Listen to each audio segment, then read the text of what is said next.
Welcome back to the program. Let's bring in our panel this hour. We're joined by Liberal MP Josh Frydenberg and Labor's Andrew Leigh. Good to see you both there. I want to just tease out this costings row that's been going on today. Labor says there's a $10 billion hole in the Coalition's $31.6 billion list of savings produced yesterday. Treasury has just put out a statement I was mentioning just a few minutes ago.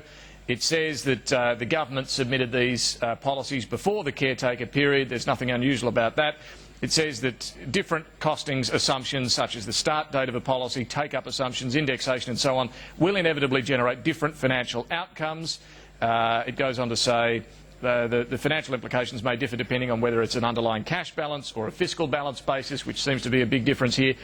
Josh Frydenberg, if these policies are all costed, why not put them out with both the fiscal and the cash figures so that we can end this argument? Well, this statement, David, from Treasury and Finance is a game changer. It decimates any economic credibility the government thought it could claim, because this is unprecedented for Treasury and Finance in the middle of the campaign to come out and directly contradict the government of the day. And that's what they've done. How have they contradicted the government? By pointing to the fact that they've done these costings on the basis of fiscal, not cash projections, and the fact that the government today put out a statement based on cash projections. Well, they've said that the financial implications of a policy may differ depending on whether it's fiscal and cash, and that's obvious, but they haven't said that your costings were only done on fiscal. They presumably did both. No, they did it on the basis of fiscal, and that's what we have based our costings on and our savings on. So hang on, are you saying the Parliamentary Budget Office has not done a cash-based costing of your policies? I'm saying what Joe Hockey put out a statement today, David, very clearly, rebutting Kevin Rudd's statement. Yeah, but I don't think he says they only did a fiscal assessment. In fact, he says that next week he will put out both fiscal and cash numbers. But what he pointed out in his statement, which is very powerful, David, is that Kevin Rudd was wrong. That Kevin Rudd was basing his critique of the Coalition's costings on the basis of cash accounting. Now, but what's Treasury said that contradicts that? Treasury said that they provided their costings of Coalition policies to the government based on fiscal accounting. So it's very different. No, I'm looking at it right now. I can't see where they've said that. Well, the point is that, as they point out very clearly, David, in that statement, that there is a difference between fiscal and cash. Yes, which is obvious. And that's the key point. There is a difference between fiscal and cash, but they don't say. And why? And they don't say what David, you just said, that they only did fiscal calculations. But why has Treasury put this out in the middle of a campaign? This is unprecedented. I mean, why is Treasury... Andrew Leigh, why has Treasury put this out in the middle of a campaign? Well, David, Treasury is just acknowledging the obvious, which is that these policies were costed prior to the caretaker period.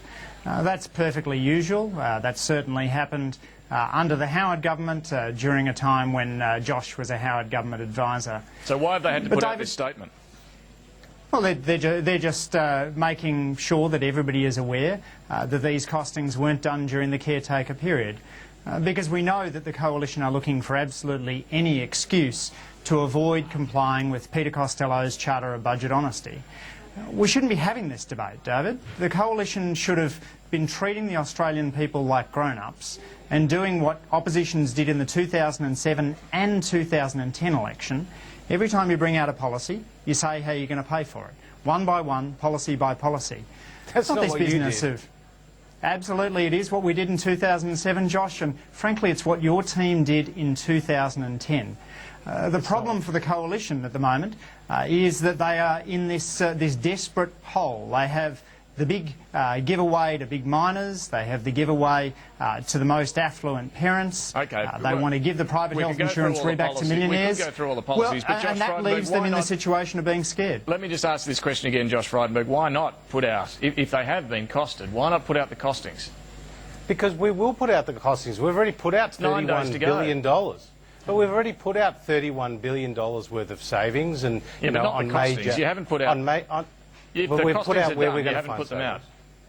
Well, all that will be put out in good time, and you know it's very interesting to hear the Labor Party take the high holy ground here when they put out their costings at 5 p.m. the night before the last election. That's what they did. What an embarrassment that was. So I mean they've got no moral authority in this case. We're going to be putting out all our costings as we release our policies. We put out a major document. You haven't done that. No, but we will be putting out all our costings and all our savings. As you release your policies?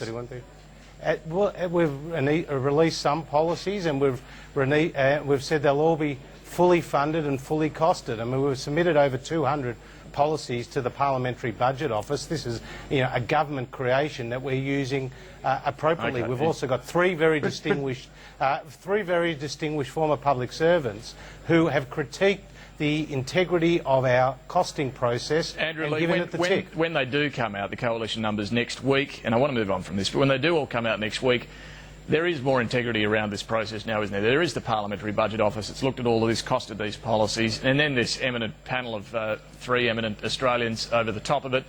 It's going to be hard to criticise that. Well, David, what I would like to see is the Coalition's Parliamentary Budget Office costings put out in public. But when they Let's are take next one week, example. what will be the problem then? Well, let's take one example, David. As the Labor spokesperson on coalition costings, earlier this year I put into the Parliamentary Budget Office for a costing on one coalition policy, getting rid of 12,000 Canberra public servants. They came back and told me that that would save a considerably smaller amount than the coalition have now come back with. In fact, even a costing of 20,000 that's because you're public saying getting rid of. They're saying natural attrition, which means no redundancy payments. That is what I asked the Parliamentary Budget Office to cost, and in fact when I asked them to cost getting rid of 20,000 public servants, that didn't even come in at the $5 billion the Coalition are claiming. They're going to have to cut harder and deeper than they're suggesting at the moment. All right. In the case of my constituents, there's going to be forced redundancies and many more than 12,000. I want to also ask both of you about the Syria crisis, and the Prime Minister today declaring that he's now convinced this was the Syrian regime responsible. Josh Frydenberg, to you on this. Do you accept that conclusion yourself? Well, it does seem to be very strong evidence that the Syrian regime were behind this chemical attack. The American Vice President Joe Biden has said as much. The National Security Advisor Susan Rice has also made that very clear. I understand both Kevin Rudd and Tony Abbott and Julie Bishop and Bob Carr have been given high-level intelligence briefings. The point here, though, is if there is international action against Syria, what will be the consequences of that? We have a massive humanitarian crisis, more than 100,000 dead. But the Syrian army is still a pretty strong force. They have 178,000 men under arms, slightly diminished from when the start of this conflict in 2011. They so have you'd 5,000 be urging caution tanks. here? Well, I'm just saying there are a lot of questions here, David, as to how would this play out, because they do have up to 1,000 tonnes, apparently, of chemical weapons stockpiled, and it's a battle to the death for Bashar al-Assad and his Alawite minority, which is only 13% of the population. So there are big question marks as to how one can proceed in this conflict to try to bring it to a head. And Andrew Leigh, just quickly on this, is this a bipartisan position? I agree with much of what Josh has said there, David. I mean, this is a long-running conflict, 2.5 years. I've spoken a couple of times about the Syrian atrocities in Parliament, and when Australia takes over the presidency of the UN Security Council on Sunday, it's going to fall to us to work with other countries to try and find a resolution there. That's tough, of course, because 3 times already China and Russia have vetoed action on the UN Security Council. We do believe that the chemical attacks of 21st of August were carried out by the Syrian regime. We do believe that they demand a serious response, and it's incumbent on us now to work on that international stage to try and find a resolution, and a resolution that sees Bashar al-Assad out of running Syria and allows the Syrian people to have a say. Andrew Lee, Josh Frydenberg, great to talk to both of you this afternoon. I'm pretty sure you'll Thanks, both David. be back Thanks, after Josh. the September 7 election. Not too much to worry about, hopefully, for either of you, but thanks for joining us this afternoon. We'll catch up again Don't take soon. anything for granted. Thank you. Thanks, David. Thanks, Andrew. Now, for New Zealand viewers, New Zealand News is next.